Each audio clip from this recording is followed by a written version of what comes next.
Summary: RussiaGate was the deep state in action. UkraineGate is a peek behind the curtain at the money flows that are America's empire in action. Client states like Ukraine pay America's elites in many ways. Hunter Biden's wages are an unusually blatant example.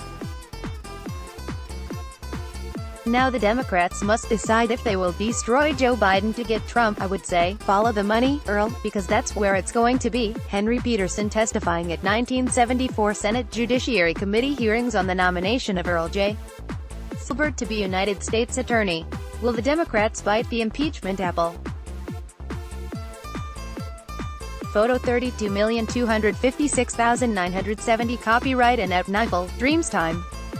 Data medium file equals https://io.wp.com/wp-content/uploads/2019/12/eve-bytes-the-apple-322256943.jpg?vid equals 300,254.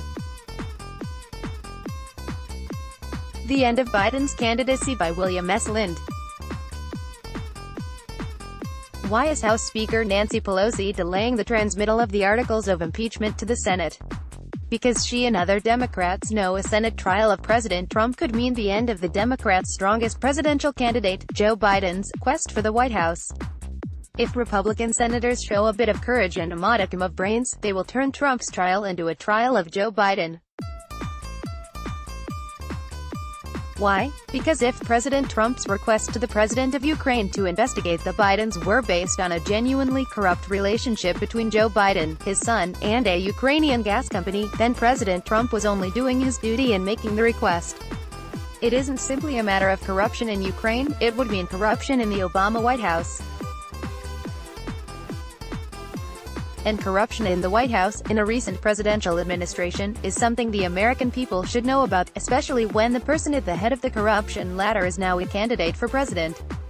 Was Vice President Biden engaged in corruption? The evidence is circumstantial but significant. His son was made a member of the board of directors of a Ukrainian natural gas company at extraordinary rates of compensation, $50,000 a month or more, which is far higher than normal remuneration for a board membership.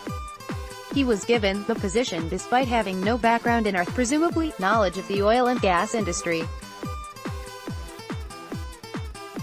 Why would the company do that?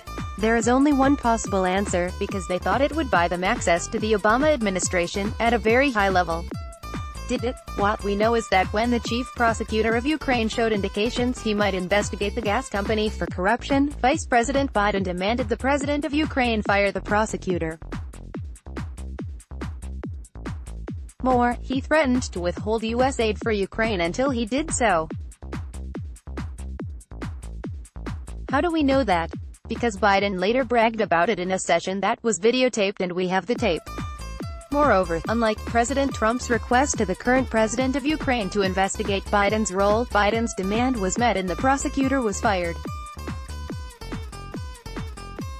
It seems to me that the prosecutor would make a good witness in President Trump's trial by the Senate. And the tape showing Biden bragging he got the prosecutor fired should certainly be shown, in a session open to the public and press. Again, the evidence is circumstantial. Biden himself may or may not have profited by the deal, though his son obviously did.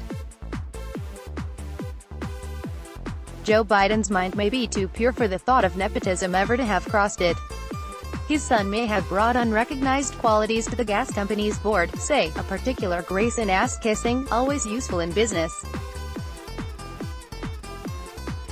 But the possibility that all this may be brought into the very bright light of a trial of a sitting president by the Senate must have serious Democratic politicians such as Pelosi worried. I suspect that if she needs encouragement to block it, Mr. Biden is providing it, frequently and loudly. That is why she is demanding Senate Republicans agree with Democrats on a structure for the trial before she sends over the articles of impeachment, without which President Trump may not have been impeached. Constitutional law scholars are in disagreement on that point. See former federal prosecutor Andrew McCarthy's analysis of this issue. That structure will have to make a trial of Joe Biden in the court of public opinion impossible, or the articles will not be sent. There is no reason the Senate Republican leadership should agree to the Democrats' demand. Or is there? It seems a few Republican senators also had dealings with that Ukrainian gas company. The Senate Majority Leader's phone may be receiving calls almost as frantic as those Madam Pelosi is probably getting from the Biden campaign. It is obviously in President Trump's interest to turn his trial into a trial of Joe Biden. It means the end of Biden's candidacy, and it justifies Mr. Trump's request to the president of Ukraine. The Democrats will have ended up destroying their own best bet to retake the White House instead of President Trump.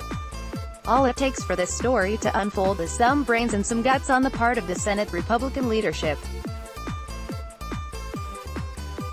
If a couple of Republican senators get caught up in it too, well, they are not ones whose loss we should lament. There are only two Republican senators in that category, Rand Paul and Mike Lee. Neither of them was getting money from Ukrainian gas enterprises. Posted a traditional right on the 28th of December 2016, reposted with the author's generous permission.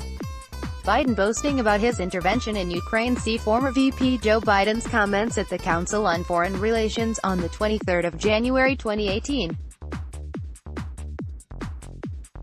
Neglected to mention that the prosecutor was investigating the blatantly corrupt appearing deal with his son. With that information, this no longer looks heroic, and his observations about corruption in Ukraine hit closer to home than he intended. I'm desperately concerned about the backsliding on the part of Kiev in terms of corruption. I'll give you one concrete example. I was not a, but it just happened to be that was the assignment I got. I got all the good ones. And so I got Ukraine. And I remember going over, convincing our team, our leaders too, convincing that we should be providing for loan guarantees. And I went over, I guess, the 12th, 13th time to Kiev. And I was supposed to announce that there was another $1 billion loan guarantee. And I had gotten a commitment from Poroshenko and from Yatsenyuk that they would take action against the state prosecutor. And they didn't.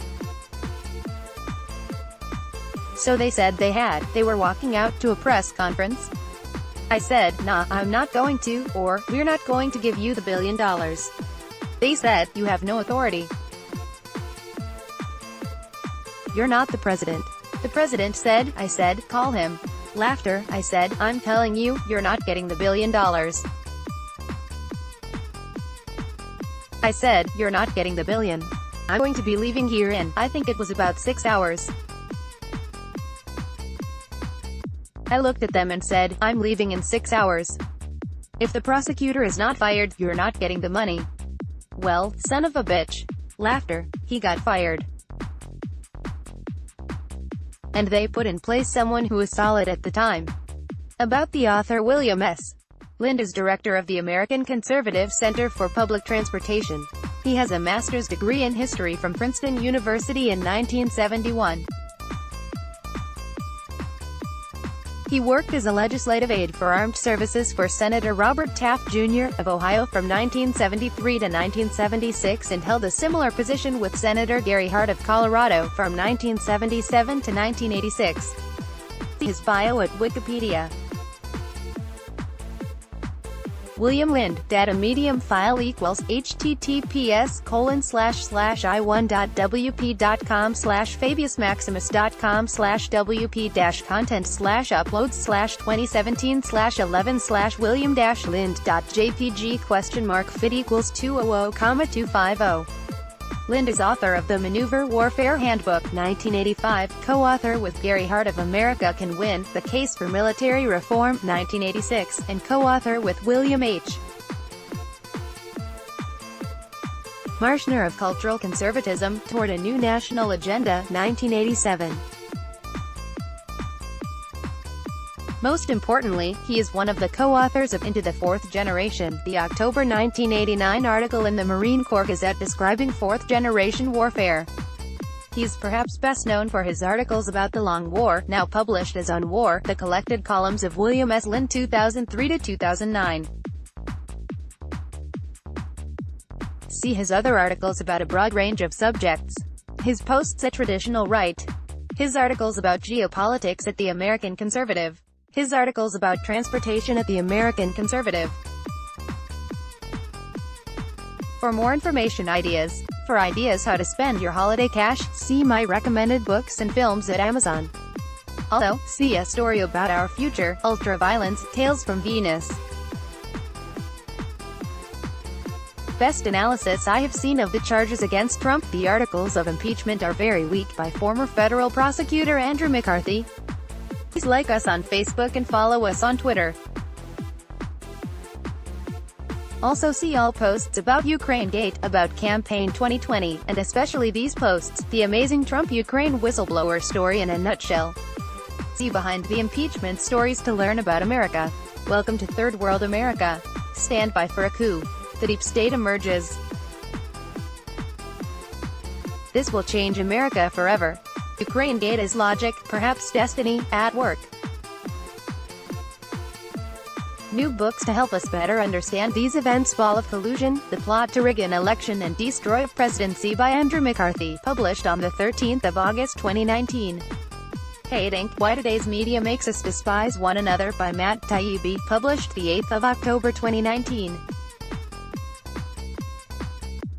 Ball of Collusion, The Plot to Rig an Election and Destroy a Presidency.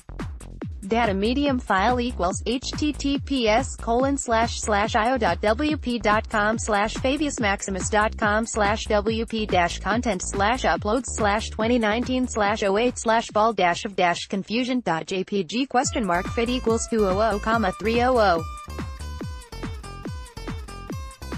Hating Why Today's Media Makes Us Despise One Another. Data medium file equals https://io.wp.com/wp-content/uploads/2019/10/hate-ink.jpg?fit equals 200, Share this. Like loading. Let's block ads. Why?